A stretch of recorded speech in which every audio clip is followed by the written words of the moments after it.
Salut à tous. Alors oui, ce coup-ci, j'ai mis un peu de lumière, comme ça on voit ma belle calvitie sur le dessus. Alors, plus sérieusement, j'ai fait le nouveau test, donc que j'ai trouvé un peu plus intéressant que les autres, parce que là il s'agit plus de mise en page, voilà.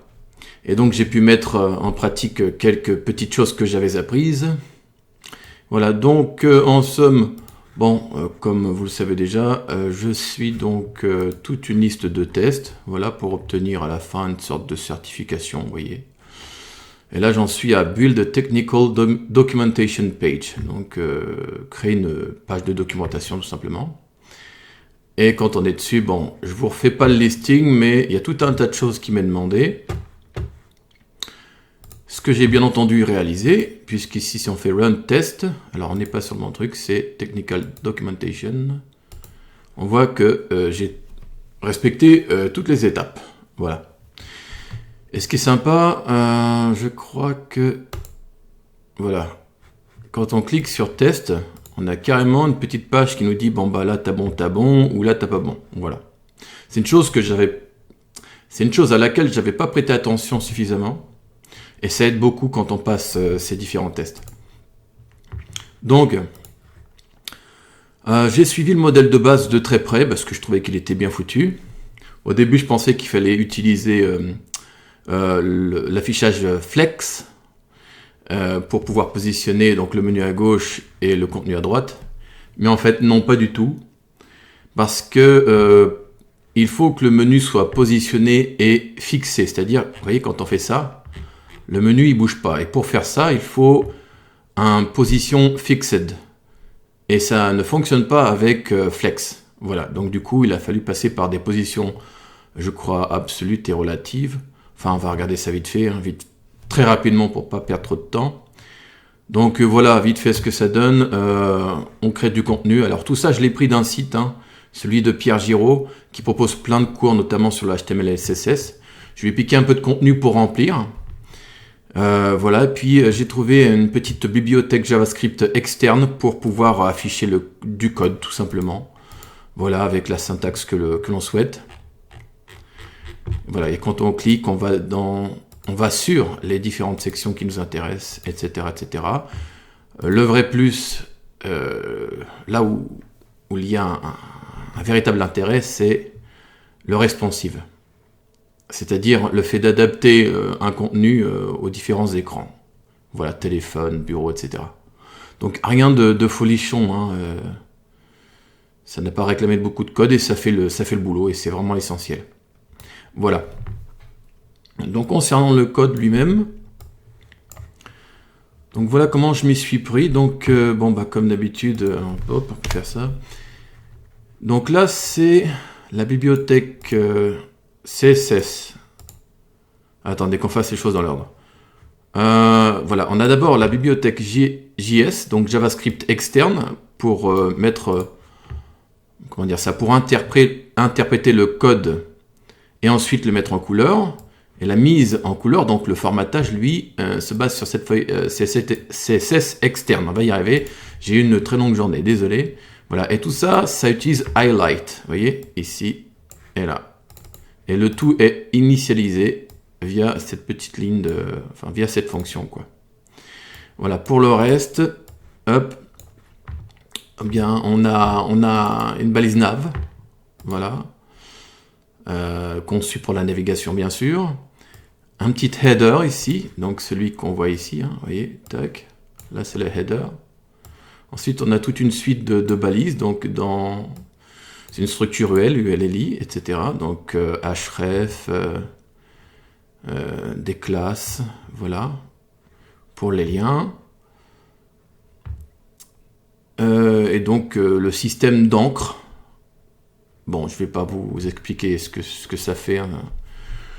Je suis fatigué, donc on va éviter. Voilà, donc qu'est-ce que je peux ajouter là-dedans? Donc vous voyez, quand on clique là, on voit un petit peu comment c'est foutu. On va replier ça. Et on va replier ça. Voilà, donc on a la petite balise... attendez, voir. On a la balise code qui est ici.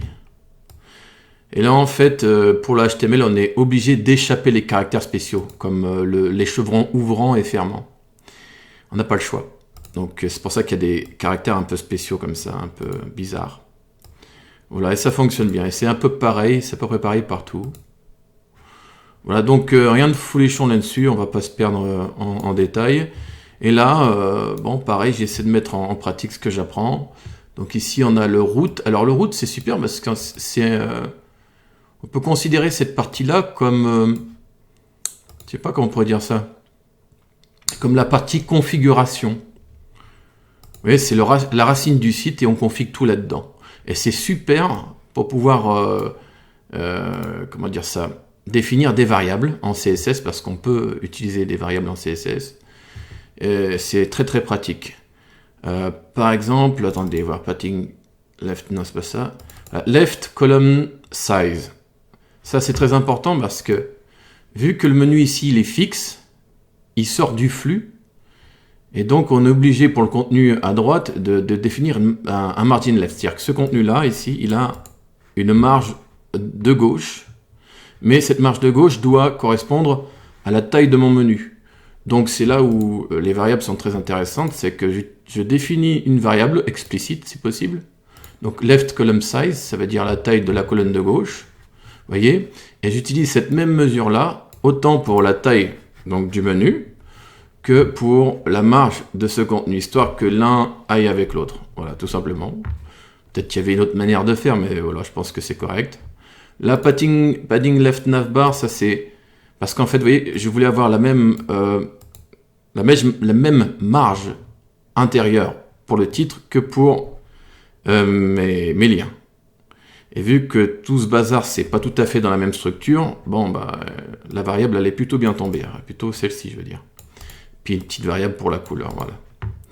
Donc ensuite, bon, bah, il y a une police open 100 là, qui est très propre, pas de souci. Le 800% de souvenirs, je crois qu'il est important pour ensuite dire au site, prends-moi toute la hauteur dans tel endroit du site. Voilà. Bon, après, qu'est-ce qu'on pourrait dire? Vous voyez, par exemple, pour les liens, donc ici en gris et le texte en gris, bon, bah, j'utilise une même couleur, voilà, que j'ai définie juste ici. C'est très très pratique.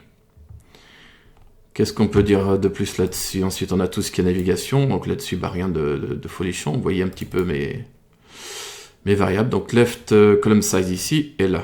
Donc là, on le voit bien, c'est la largeur de mon menu qui est ici. Et là, c'est la marge de gauche de ce contenu, plus 20 px, pour créer un petit espacement, une sorte de gouttière en quelque sorte.